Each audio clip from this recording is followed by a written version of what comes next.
Welcome to the 359. I'm Ben Fox Rubin. I'm Alfred Ng. For the 10th anniversary of the Galaxy S phone, Samsung revealed an array of new gear at its Unpacked event Wednesday. The big attention grabber was, of course, the Galaxy Fold, a foldable phone Samsung's been teasing for years.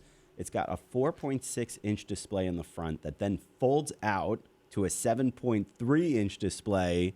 Holy smokes. It's also just under $2,000. Alfred, who do you think is actually going to buy this thing? I don't think anyone's really gonna buy it. It looks really cool, but at Somebody that price, will buy it. I wanted to get it if CBS was willing to pay for it, but it turns out that they are not. So you're willing to get it for free? Yes. Like if somebody just gave it to me, sure, I'll take it and use it. But for $2,000 for something that's really not been proven yet, I don't know. People I don't will think definitely buy this phone. There are going to be a bunch of early adopters and folks that just want to show off at a party and be like, yo, check this out. That is not the majority of people though. That's No. like a few, select handful. And I don't think Samsung really has that kind of flex power that Apple does. I think when the iPhone 10 came out, I was like, yo, that phone has a notch. This guy's got $1,000 phone. I don't think Samsung has that same power for some reason. I don't know why. It's like, oh, wow, this guy's got a $2,000 phone and it folds. It's definitely cooler features, definitely more useful than a notch. But, that level of flexing and luxury, early adoption kind of thing, I don't think that Samsung has that kind of power.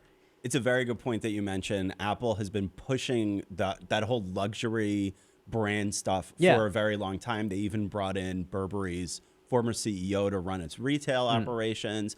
They, for their retail shops, I remember I covered one, I think in the Upper East Side, that was a former bank that was they just tried to really make things look very luxurious. And they're like, hey, give us all your money. You're going to be one of the rich kids. Yeah, think about how quickly AirPods became a giant flex, right? That was something only rich people have AirPods. Which I will admit on this podcast, we made fun of a lot. Yeah, but Galaxy Buds cost about the same price as AirPods do. I guarantee you they will not have that same reputation of being a flex. In the same way that I don't think the Fold will be a flex device.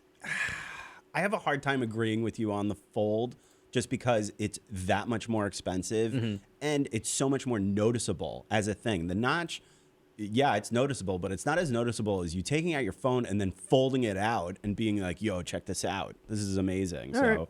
I also appreciate you using the word flex a lot, which I totally get because I'm a young person. So there's that. We don't have that much time on the show. Come on. All right, fine. Next, Samsung revealed 4 new Galaxy S10 phones yesterday. The S10, the S10 Plus, the cheaper S10e, and the S10 5G, which is the brand's first 5G phone. Let me run through some of the specs. Ultrasonic in-screen fingerprint sensor. There's a hole punch instead of a notch on the side, which I guess is cool. I don't know what you think about that.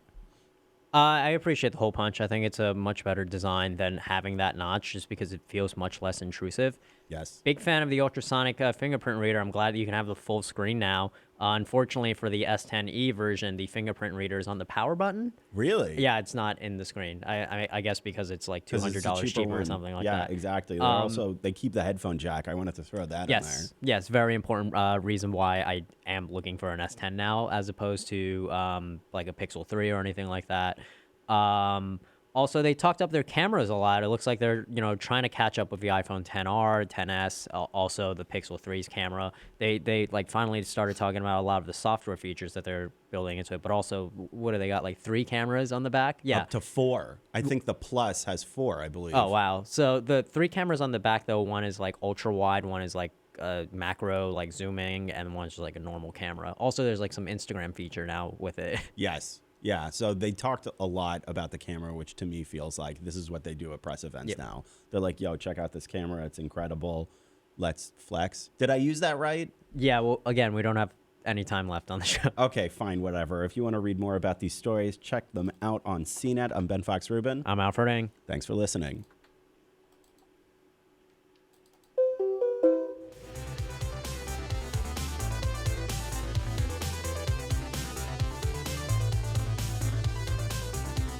Okay, folks, go ahead and start sending in comments and questions. Well, many of you already have. Before we get to those, we saw a lot of cool. That was a good keynote yesterday. I'm going to give them that. Presentation was sharp. The products delivered. The prices questionable.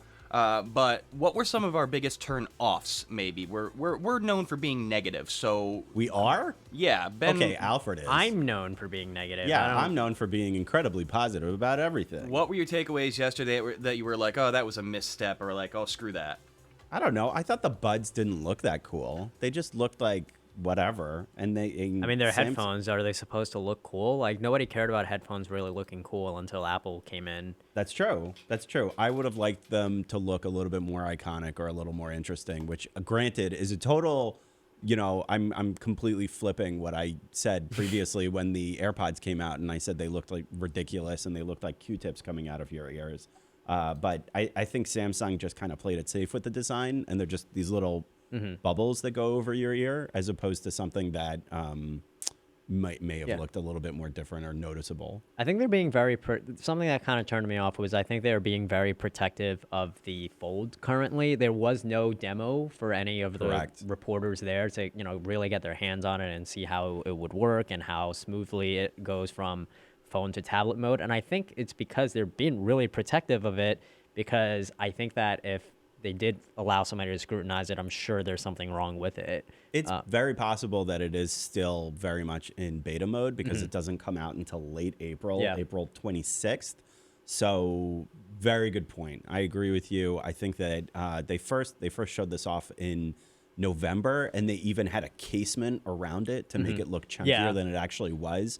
And they claimed that that was for like trade secret reasons or whatever, but it'll be very interesting to see when this comes out to market. Also, something that kind of frustrated me about the S10, integrating Instagram directly into the camera. Also agree. Why? I mean, I get it. A lot of people use Instagram, and it's obviously tied to your camera, but to me, there's some obvious security and privacy issues with that. Where I just don't use Instagram that much anymore, and I don't want it like thrown in my face all the time. It's frustrating that it's like built in like that now. Yeah. Hopefully, it's not as obvious. Okay. There is one positive that I'd like to mention, which is there's the Bixby button on the side. I have an S8, and you cannot remap the Bixby button. They basically just force it down your throat and say, like, all right, you're using Bixby. This guy's your friend now. Yeah, this is your digital helper. No one else exists. So apparently you will be able to remap on the S10. You won't be able to get rid of Bixby entirely. But if you use Google or Google Assistant a little more regularly, you'll be able to like actually have that as an option, which I think was a smart move by Samsung. That is a nice feature, and people have been begging for it for a long time, so it's good to see that Samsung's actually listening. I didn't take much gripe with the buds. I thought they looked sharp. I thought they were minimalist enough. They didn't protrude too far. I'm running my Bose Sound Sports right now, and as much as I love them, they do stick out and get caught on my hoodie a lot. These appeal to me simply because they seem more recessed, more sunken into the ear, more minimalistic. I think Alfred is right, though, that there is no catching up to the AirPods. The AirPods are now a cultural phenomenon. That's like what you do to show off that you're cool or whatever. I mean, yeah, okay, all right. That doesn't look too bad. Oh, yeah, we completely forgot about the charging features that they were talking about. The charging features are also cool. They showed a promo image of the two phones like being held back to back charging, and it was like these two dudes like they were holding the phones like this, and I'm like, who's gonna do that? Like, get out of here. It's like, yeah, let's just stand here and look like we're arm wrestling for a really long, or at least until my phone charges. But yeah, I thought that was definitely a cool feature that I feel like people very well may use, as long as you have two phones that do wireless charging, which granted a lot of phones these days do. And you could also charge your watch with it. You could charge the buds with it. So I think I hate to compare to Apple every single time we talk about a different company, but at the same time, Apple just did their 10-year anniversary shtick, and it wasn't nearly as jam-packed with news. Say what you will about the devices themselves, the price, whatever, but Samsung definitely did a good job making it newsy. So from a journalist perspective, there was a lot to write about. They talked about 5G. They had this foldable phone, which granted we don't know too much about quite yet. The S10s, they had 4 different ones. So I don't know if you felt that way. I think the biggest question coming out of the event, though, is still, are you really going to pay like $2,000 for that phone? I think they couched it reasonably well, where before they even said what the price was, they were like, this is a luxury device. This is luxury. And we'll see if it actually pays off for Samsung. Because like you said, Apple has spent years making themselves very much like associated with luxury. I don't think Samsung has done nearly as much. I'm just wary of how functional it'll be. Like, this is like a clear, like, I think foldable phones will be a thing, like, that everyone is using maybe like 4 or 5 years down the line. Like, and to get the first one of these phones, like, might not be, like, think about how like the first iPhone was. Like, that thing was not like good. Yeah, but like when people pulled it out at a party, you were like, "Oh my god, Yeah. like, that's the iPhone. Let me check it out." Yeah, but like, again though, it was like it was extremely buggy. Like, there weren't that many apps for it. It wasn't slow. Yeah. Right. So I'm curious if, you know, people are going to spend $2,000 on this and then think, oh, like this isn't really working the way that I thought it would work, and I just wasted $2,000. The other question is that everybody knows that the tablet market has actually been in decline or stagnant for years. So this is a phone and a tablet, sort of, but Why not both? I guess so. But like my argument is it's not like people are dying to buy tablets, you know. So you're spending $2,000 for a phone/tablet, but you could also just buy like a lousy tablet from Amazon, like a Fire tablet for $50. I still keep making the argument that foldable phone should not be normal phone going into bigger phone. It should be normal phone folding into a smaller phone.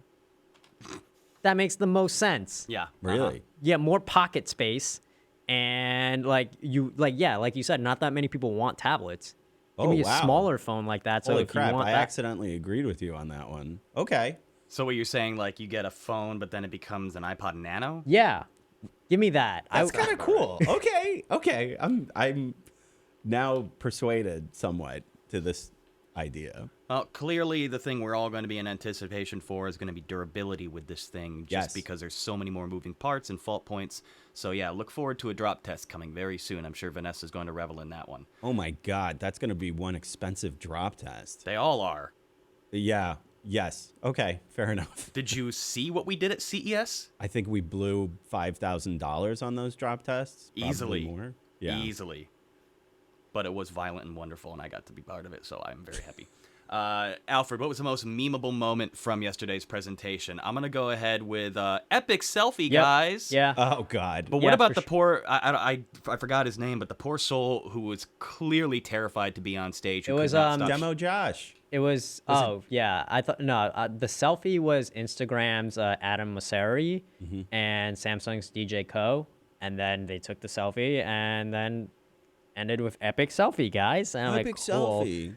I also appreciate that anytime a phone event happens, they always show a really amazing photo, like really good. Like, and you'll be surprised to know that this was done with a phone. Mind And I'm like, oh yeah, really? My really? mind is completely blown. You're gonna tell me that at this phone event that you guys are having, that this photo was shot with a phone and not a professional camera, like dumb idiot me thought it would be? Wow, what a surprise, guys! The sad thing is that I'm pretty sure I fell for that like the 15th time in a row, Like- and I like fell off my chair and was like, "Oh my God, that's with a phone!" How many people are watching this and seeing this photo? It's like, why did they put up this DSLR photo there? Come on, Right. guys. Right, and then we immediately like throw our money at them, be like, "Just give me Phone? that! This is incredible." But yeah, Shot Demo on a Josh, phone and edited by a professional team over a period of 6 weeks. Yeah, and it's annoying that like they still go with that trope of like, this was done by a phone, guys. Like, of course. and like, then we they know drop that, the like- mic. I can't wait for it to happen again. It's gonna be because they're gonna do it again. It It'll happens be really every funny. time. Yeah, Every time. And it's just like, And Alfred has an existential crisis every time. yeah. All right, it's time for questions. Digging into the chat, Ricky B says, when are we going to start getting 1H? Gee is so 2019. Timothy Do, so Apple came... H. Apple first came out with the $1,000 phone, and now Samsung's jumping up to the $2,000 phone. Who's going to take us to 3? when the phone folds into 3 sides. Yeah, or it like turns into like a mini digital butler. It's like a pyramid phone. Somebody will do, I don't know, Somebody like I feel like one of the smaller manufacturers is going to try to do it to try to get attention and be like, check out this $3,000 phone. Which And it'll granted, basically be like an Alienware PC in your pocket, and it'll be chunky as hell. yeah. Granted, you can get really, really expensive phones already. I think there is like a $6,000 or a $10,000 phone. But it's not like the hardware is anything cool, right? It's like they put like a diamond like on a case or something. Yeah, they do like alligator skin backing or something like that. It's very Gold leaf. intentional to make it like a luxury device, and we've written about those before. So yeah, a lot of it really has to do with like what they use to manufacture it. It's actually just an Android phone otherwise. Yeah. I really hope they don't turn this into a thing like a publicity race of who can make the most flashy, luxurious item. People aren't going to respond to that. I get it's part of the gimmick and they're kind of appealing up the chain, but the majority of consumers, our paychecks aren't climbing. You know, we still can budget somewhere from the $500 to $1,000 range, pushing it on average to get this average commodity that we all kind of rely on these days into our living working space. Here. I'm getting real tired of this space race to the highest price tag. There was a period where flex apps were a thing, where developers would just make like a really basic app and sell it for like $1,000. There was like the Ruby one. Yeah, I remember. And the whole point was that you would buy it and then show it off, like, check it out, I got so much money, I bought this useless app for $1,000. Just if you want to flex, just keep it to that. Don't ruin it for the rest of us with hardware, please. That's true. It's Kardashianifying. Yeah, there's plenty of people in the chat who are not thrilled with the price tag. CMDR says, I'm not spending anywhere near that price tag. If you're going to go with a luxury item, he'd rather have a Microsoft HoloLens. I'm curious, let's go ahead and farm that question out there. What would you spend this kind of price tag on? What luxury or non-luxury item do you think is worth that $2,000 price tag? What would you rather have than a Fold? And then don't take this the wrong way. Fold is cool as hell. That was one of the neatest things we've seen in a keynote in a while. But let's get real. I don't have that kind of money to spend on it. Do you? What would you spend that kind of money on? While you're thinking about that, Ryan Williams asks, so many talking points from yesterday. Glad to see that Samsung is keeping the headphone jack. Any thoughts on if they will hold on to this and the expandable storage in the future just to set them apart from the Fold? So Not the Fold not that already Fold. doesn't have expandable storage. I wouldn't be surprised. Yeah, it's such like a. It doesn't like have a micro specific- SD slot, no. I do think that if I remember correctly, it had 500 gigs. on it. 512. 512 gigs Yeah. on it. So that's really solid Yeah. for a phone. So you're I'd not say going to run out very expandable quickly. is And then for kind of the a secondary S10 feature, though. It's not Oh, the go kind ahead, of Brian. I'm sorry. I'm just saying, like, the expandable storage is kind of a secondary feature. Yes, it's great, and yes, it should exist, but that's the kind of thing that comes in, version 2.0 in a lot of these places. That's my 2 cents. I personally think that expandable storage isn't nearly as necessary when you have 512 gigs. Yeah, whereas also, I like have a the- 64 gig phone. Yeah, That's and different. the S10 Plus is supposed, like, it can come with like 1 terabyte of Right. internal storage. Yeah. I think, like, yeah, when the default is like that an obscene amount of like storage, I don't know, unless you're putting like a ton of movies on your phone, I don't really see the point in having that much storage. To be fair, that is definitely a possibility with 5G on the S10, like 5G version, considering how fast it can download movies. But it can also stream movies incredibly quickly. So again, I don't really know why you would need that storage. I do see, so answering the other question, I do see a scenario in which Samsung is also going to walk away from the headphone jack. As a consumer, I'm obviously appreciative of the fact that they do continue to have it. That's one of the reasons I switched to a Samsung away from an iPhone. But at the same time, you could see with the Galaxy Buds, they're trying to sell you on these wireless things. So the more consumers start to buy those and the more that actually becomes like a regular item, the less need you're going to have for a headphone jack. So I don't actually anticipate Samsung doing it next year or the year afterward. I mean, that's really just guesswork at this point, but I do think that they'll probably move in the direction of Apple and Google at some point. I mostly appreciate the headphone jack for security purposes. Like, whenever I go to a hacker conference or anything like that, I try to leave Bluetooth off on all my devices. Interesting. So it's great that I have a headphone jack like that I can just plug in and not have to worry about like any kind of like Bluetooth attacks. Yeah, going back to a lot of the concerns about the price, Roger wrote a really good story today about how the Fold is really intended to have a halo effect. If you look at Samsung's, they have like the Family Hub, which was it's a $4,000 or $5,000 refrigerator. Not everybody's going to buy that refrigerator, but the idea is to at least present some version of luxury or actually show this is what we're capable of. This is what we're really proud of as a technology company. So the Fold kind of exists in that same vein. I do think that the Fold will eventually trickle down, become less expensive. People are going to be able to buy it on secondary markets at some point, but They're gonna in get the like the meantime- Moto G Fold or something. right, where it's basically two Moto Gs that you tape together. But it's also the big question is this a gimmick, and are people really going to care about this? Yeah, I was thinking, in the same idea of the notch being like the original Flex. If you see somebody like on the subway or like on your commute to work and they have the Fold all of a sudden, like what's going through your head when you see that? I feel like if somebody was going to if I went through the bother of spending $2,000 on a phone, you better believe like I'm opening it on the train, like in front of the guy next to me. You'd be like, check this out. You have your train ticket like in the Fold. right. You find every excuse to like fold it and unfold the it. conductor comes out, he's like, "Yeah, ticket, please." And you're like, "Oh, I'm sorry." You're, Sam, like- mark my words. Mark my words. Samsung Folding will be the new man spreading. Okay. Yes. But yeah, I'm gonna buy like a $1 like stick of gum or something, and like it'll like I'll keep my like bills inside the Fold just so I can keep showing it off. it's a phone, a tablet, and a wallet. I mean, what could you ask for? This is amazing. I like this question coming in from our friend Tim. He says, is it me or is a Fold phone the same design as a Nokia communicator, which was showcased in James Bond's Tomorrow Never Dies? First and foremost, thank you for citing my absolute all-time favorite James Bond movie. Let's go ahead and bring up the tape for reference.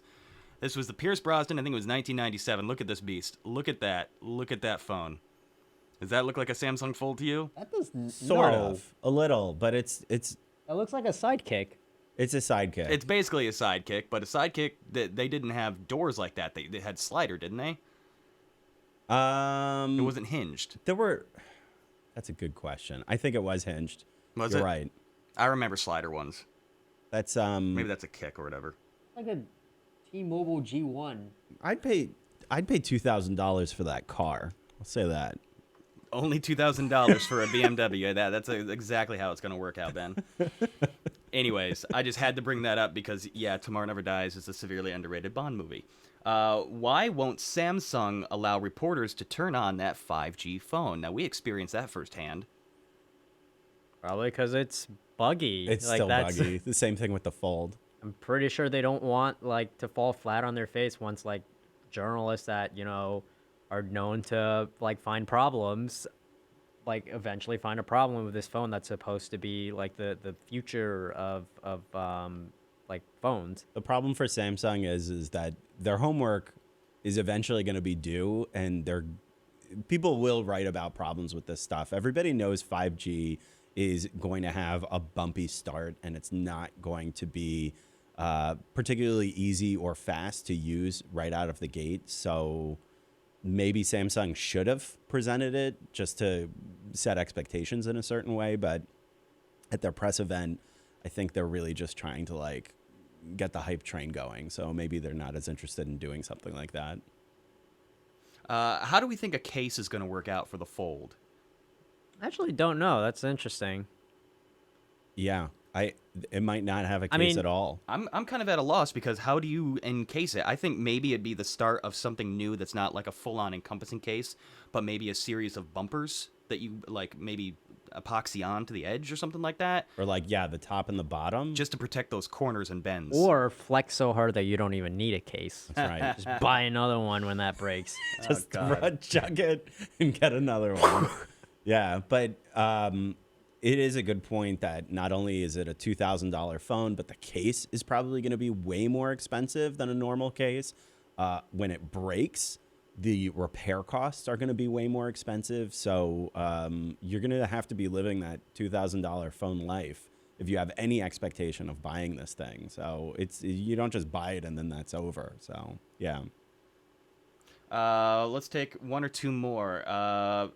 Vivek is asking, when do we think Samsung will kill the headphone jack? I don't know. Oh, man. I think they're I'm going to going hold to on say to that 2 one. years Like from now. You I'm going really? to say 2 years from now. Not next year with the S11, maybe with the S12. But it's total guesswork. I think it'll come when it like when the foldable phone can become much thinner without the headphone jack. I think that's when they'll like basically make Does the the call. Fold have a headphone jack? Do we know that? I'm not sure actually. I looked at its specs and it doesn't like say anything about it, but we didn't get a hands on with it, so That's I didn't see right. any photos. I so- just feel like if you're buying a $2,000 phone, you're going to connect it to, $130, wireless earbuds. That's not really going to break the bank for you. I don't know. I kind of think that there's a decent chance that Samsung hangs on to the headphone jack like a trophy. They definitely appeal to an audience like myself that maybe spends a little more time in headphones. Like I have nice production headphones that I work from that I like using. They're wired. They're a little old school, but I live and die by them. Yeah, the fold doesn't have a headphone jack, so they're already starting to kill it off. Oh, bummer. What do we think the next steps are going to be after the Fold comes? We're already anticipating. I am already anticipating, and it's not even out yet. So we're going to see that on April 26th. What are some of the future things that we should be able to look forward to with future versions of the Fold, whether it be software upgrades or forthcoming hardware in the next mode? Okay, so the next mode is Samsung has already said for years that they're working on stretchable displays and stretchable gadgets. So the idea would be that, I don't know, you have like a 6-inch display and instead of folding it out, you just stretch it out. The big to-do about that would be that if you could potentially stretch it all the way out to become like a television or something, that would be absolutely incredible. But we're talking about like future sci-fi stuff at that point. I would definitely expect more manufacturers to come out with foldable devices. Are they going to look as nice as the Samsung one right out of the gate? Probably not. Probably but look better. Maybe. Yeah. You think so? Yeah, they're gonna have more time. Okay. I think like if Google comes out with one, it'll probably look better. I thought the start, like as a first gen device, I thought this was pretty nice. Yeah. I thought it kind of looked weird that it was like the display is like 4.3 inches. Yeah, when yeah. it's The not. front display is Yeah, not that I don't. attractive. I don't envision that many people using it folded. Mm-hmm. So most of the times it'll be in tablet mode, which like it's just a tablet then. Yeah. But I kind of think that like to get attention, other manufacturers are going to have like multi-fold phones, like a billfold, which is like three ways. Like or an origami. Yeah, an origami, or like one where like you fold it 3 times, like you open it one way and then you open it like, so it's almost like opens like a piece of paper or something. So, but that all depends if like the gimmick takes off. Yes. So while we're at the end of the show and we're still in the forward-thinking mindset, when do you think, like, what generation of this development do you think that foldable phone will become more household, more relevant? And at the same time, do we think the Fold is going to have any kind of impact on Galaxy Note sales? Oh, that's I a don't good think it will. question. Like Galaxy, that's like $1,000 less than the Fold. Like you get 2 Galaxy Folds. No, you could get 2 Galaxy S10s for the price of one Fold and then just tape them together. Also, the Fold I don't think has a stylus, does No. it? Which is kind of, that's unfortunate, because if people get the Note for the stylus, I feel like that's an even bigger workspace. So maybe they would include that in a future generation. But yeah, I agree. I don't think it's going to cannibalize Note sales at this point. When will Folds become more mainstream? Totally speculative, but I'm going to say at least 5 years from now. Honestly, when it becomes affordable. Yeah. Like that's the biggest thing. This would become mainstream tomorrow if these things were like $500. That's way too low. Let's say I would say I it know would become it's low, mainstream, but but that's like cheaper than most like iPhones. Yeah. So let's say, logically speaking, do you think they would become mainstream if they were $1,000, comparable price to an Probably, iPhone? yeah. Okay. Yeah. All right. I'm in agreement. We're agreeing on too many things today, but that's fine. All right, we'll shut it down because Srinjoy just had the best idea. Rubik's Cube that unfolds into a phone. That's the winning argument. Everybody can shut up. We're done. But anyways, it's been a good week. Thanks, everybody, for joining us. We are off until Monday. We'll be back on Monday, and we'll see you right back here on CNET. And yeah, if you want to learn more about any of the Samsung developments, we got videos floating all over YouTube, of course. Or you can follow the links in the description below. And while you're at it, go ahead and subscribe and share. In the meantime, Ben, want to get us out of here? Yeah, the 359 is available on iTunes, TuneIn, Stitcher, FeedBurner, Google Podcast, Google Play Music. Google Play Music, the Amazon Echo, probably some other stuff. I'm not really sure. Sometimes CNET.com. Of course, CNET.com. Have a great weekend, everybody. See you again on Monday. Bye, folks.